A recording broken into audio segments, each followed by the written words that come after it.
तो कैसे हैं आप लोग। स्वागत है आपका इस वीडियो में। और इस वीडियो में हम पढ़ रहे हैं क्लास 9th के पॉलिटी का चैप्टर नंबर 4 जिसका नाम है इलेक्टोरल पॉलिटिक्स। तो इसके पहले पीछे के 3 वीडियोस हम इस बुक के कर चुके हैं, यानी पॉलिटी के कर चुके हैं। और अब हम आए हैं चैप्टर नंबर 4 में, जिसमें कि हम इलेक्टोरल पॉलिटिक्स के बारे में पढ़ने वाले हैं। और इस चैप्टर में हमें इलेक्शंस के बारे में पढ़ने हैं कि आखिर जो इलेक्शन होते हैं हमारे देश में, चुनाव होते हैं, आखिर वो क्यों होते हैं, कैसे होते हैं और उन्हें किस तरीके से होना चाहिए। तो देखिए हमारा पहला टॉपिक है टॉपिक नंबर 4.1 वाई इलेक्शंस। तो देखिए आखिर इलेक्शंस होते क्यों हैं। तो इसके अंदर हमारा छोटा सा टॉपिक है असेंबली इलेक्शंस इन हरियाणा। तो यहाँ पर हमें सिंपली पढ़ना है हरियाणा का एक एग्जाम्पल इलेक्शंस के बारे में 1987 का एग्जाम्पल है। तो यहाँ देखिए ये जो डिज़ाइन दिया गया है, इसके अंदर जो चीज़ें लिखी गई है ये न्यूज़पेपर रिपोर्ट का एक हिस्सा है। इसमें लिखा गया है कि आधी रात का समय है, जिसमें बहुत ज़्यादा संख्या में भीड़ जो है वो पिछले 5 घंटों से बैठी हुई है एक चौक पर एक शहर के, और अपने लीडर के आने का इंतज़ार कर रही है। और जो इस इवेंट के ऑर्गेनाइज़र हैं वो बार बार भीड़ को ये एश्योर कर रहे हैं कि जो उनके लीडर हैं वो किसी भी समय आते होंगे। और बार बार भीड़ जो है वो खड़ी हो जा रही है जब भी कोई एक व्हीकल उस रास्ते से गुजरती है, उस जगह से गुजरती है जहां वो अपने लीडर का इंतजार कर रहे हैं। और उस लीडर का नाम है मिस्टर देवीलाल, जो कि हरियाणा संघर्ष समिति के अध्यक्ष हैं, चीफ हैं।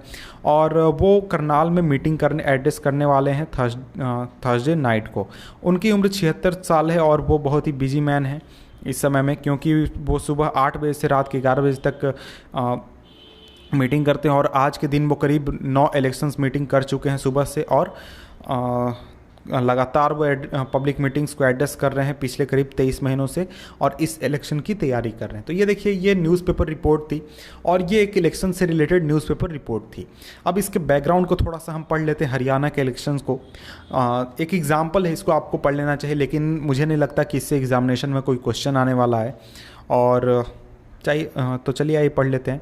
तो देखिए ये जो न्यूज़पेपर रिपोर्ट है ये हरियाणा स्टेट असेंबली इलेक्शंस के बारे में है, जो कि हुए थे 1987 में।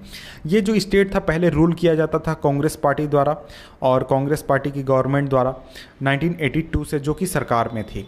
और इसके जो अपोजिशन लीडर थे, यानी इस समय में असेंबली में जो अपोजिशन लीडर थे चौधरी देवीलाल, इन्होंने एक न्याय युद्ध की घोषणा की थी, एक मूवमेंट की, जिसका नाम उन्होंने दिया था न्याय युद्ध। और इसका सिंपली मीनिंग होता है स्ट्रगल फॉर जस्टिस, यानी न्याय के लिए स्ट्रगल करना। और इन्होंने इसके साथ ही एक नई पार्टी बनाई जिसका नाम था लोकदल। उनकी जो पार्टी थी उसने दूसरे अपोजिशन पार्टीज़ के साथ मिलकर कांग्रेस के खिलाफ इलेक्शंस लड़ा।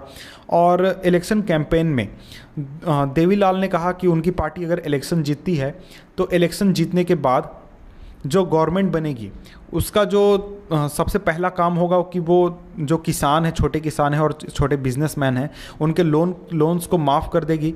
और उनका यही कहना था कि पहला काम वो यही करेंगे, इसके बाद कोई दूसरा काम करेंगे।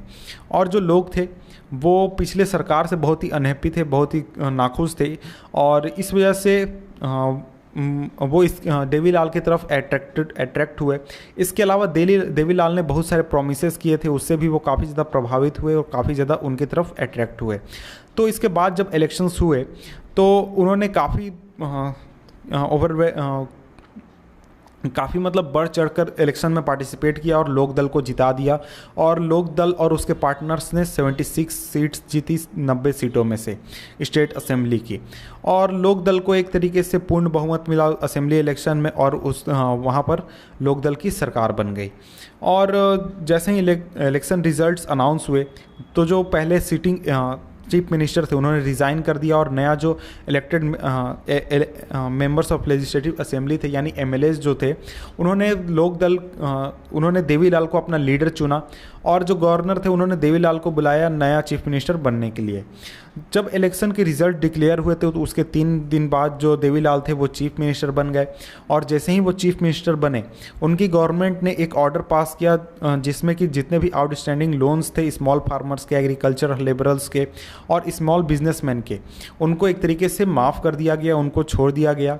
और तो उनकी जो पार्टी थी उसने अगले 4 सालों तक रूल किया। लेकिन जब अगला इलेक्शन हुआ 1991 में, इस समय में उनकी पार्टी जो है वो उतना ज़्यादा सपोर्ट उसे नहीं मिल पाया और कांग्रेस जो है इलेक्शन जीत गई और वो फिर से सरकार में आ गई।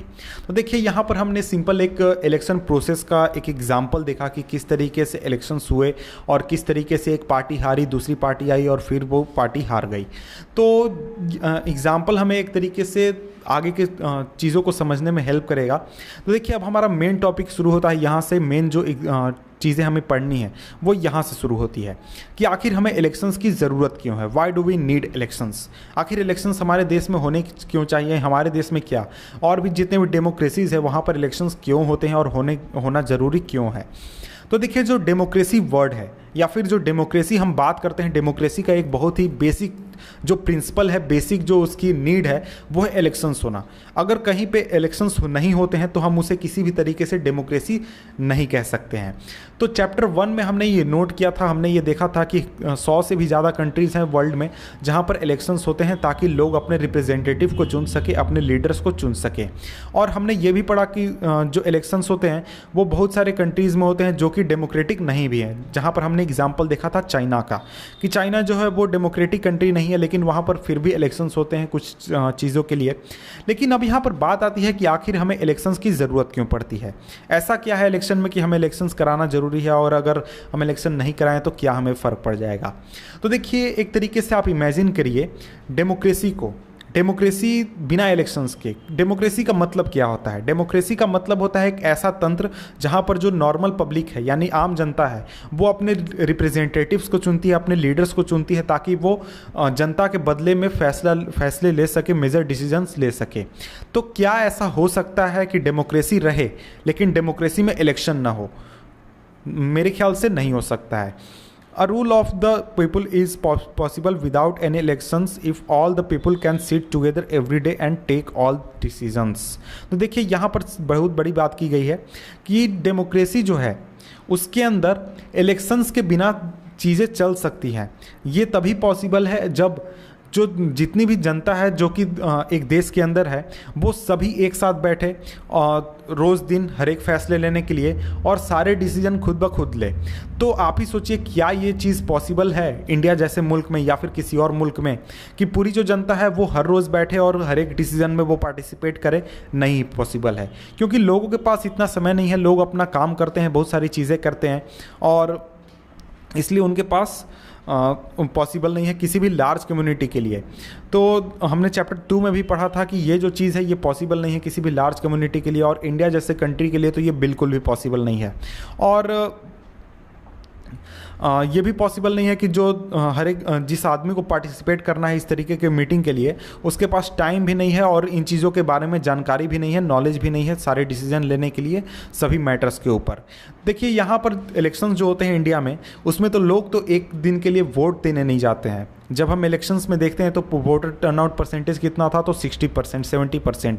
तो आप कैसे सोच सकते हैं कि सारे लोग जो हैं वो रोज़ आएंगे और रोज़ बैठकर डिस्कशन करेंगे हर एक टॉपिक के ऊपर? ऐसा बिल्कुल भी पॉसिबल नहीं है। तो इस वजह से दुनिया के ज़्यादातर जो डेमोक्रेसीज़ हैं वहाँ पर जो जनता है वो रूल करती है रिप्रेजेंटेटिव्स के ज़रिए। तो देखिए इस डेमोक्रेसी का मतलब ही होता है कि हम क्या कर रहे हैं, हमारे ऊपर किसका रूल है? हमारे ऊपर जनता का रूल है, पब्लिक का रूल है। लेकिन ज़्यादातर डेमोक्रेसीज़ में जनता जो है वो इनडायरेक्टली रूल करती है, रिप्रेजेंटेटिव को चुन के उसके ज़रिए रूल करती है। तो अब यहाँ बात करते हैं कि क्या कोई ऐसा तरीका है डेमोक्रेटिक तरीका जिसके ज़रिए हम रिप्रेजेंटेटिव को चुन सके बिना किसी इलेक्शंस के। तो ऐसी जगह के बारे में सोचिए जहाँ पर जो रिप्रेजेंटेटिव है उनको सेलेक्ट किया जाता है उनके एज और उनके एक्सपीरियंस के हिसाब से, या कोई ऐसा जगह जहाँ पर जो लीडर्स हैं उनको चुना जाता है उनके एजुकेशन और नॉलेज के आधार पर। लेकिन यहाँ पर प्रॉब्लम यह है कि इस तरीके के डिसीजन लेने में काफ़ी सारे डिफ़िकल्टीज आ सकते हैं। उसका रीज़न ये है कि कौन ज़्यादा एक्सपीरियंस्ड है, कौन ज़्यादा एज वाला है या फिर किसके पास ज़्यादा नॉलेज है, ये बहुत बड़ी समस्या है। मान लीजिए हमारे पास 5 ऑप्शन से 5 आदमी बैठे हुए हैं जिनमें जो कि काफ़ी ज़्यादा जानकार हैं और काफ़ी ज़्यादा जिनके पास नॉलेज है। तो क्या ऐसा हो सकता है कि हम बहुत ही आसानी से डिक्लेयर कर दें कि हाँ जी ये जो आदमी है आपसे ज़्यादा जानता है और ये आदमी जो है आपसे कम जानता है? नहीं, ऐसा हम बहुत ही आसानी से नहीं कर सकते हैं। बहुत हमें कॉम्प्लेक्स डिसीजन लेने होंगे और बहुत सारी चीज़ें सोचनी पड़ेंगी। लेकिन जो लेकिन मान भी लीजिए कि जो जनता है, पब्लिक है, वो रिजॉल्व कर सकती है इस तरीके से डिफ़िकल्टीज़ को। तो देखिए अगर ऐसा हो सके तो वहाँ पर इलेक्शंस की ज़रूरत रियलिटी में नहीं पड़ेगी, और वहाँ पर इलेक्शंस की ज़रूरत नहीं पड़ेगी। लेकिन बात यह है कि क्या हम इस जगह को डेमोक्रेसी कह सकते हैं, इस तरीके के जहाँ पर डिसीजंस लिए जाते हो, इस तरीके का प्रोसेस जहाँ पर फॉलो किया जाता हो, क्या उस जगह को हम डेमोक्रेसी कह सकते हैं? और हम ये कैसे पता लगाएंगे कि जो रिप्रेजेंटेटिव है उसको जो नॉर्मल पब्लिक है, आम जनता है, वो पसंद करती है या नहीं करती है, वो उसे सपोर्ट करती है या नहीं करती है, और जो रिप्रेजेंटेटिव है वो जनता की मर्जी के अनुसार काम कर रही है या नहीं, यानी जनता की जो विशेज़ है उसको पूरा कर रही है या नहीं। और ये भी क्यों श्योर कैसे किया जाए कि ये भी श्योर किया कैसे किया जाए कि जो जनता है वो अगर किसी रिप्रेजेंटेटिव को अगर पसंद नहीं करती है तो उसे पावर से कैसे रिमूव किया जाए या फिर उसे बाहर कैसे निकाला जाए।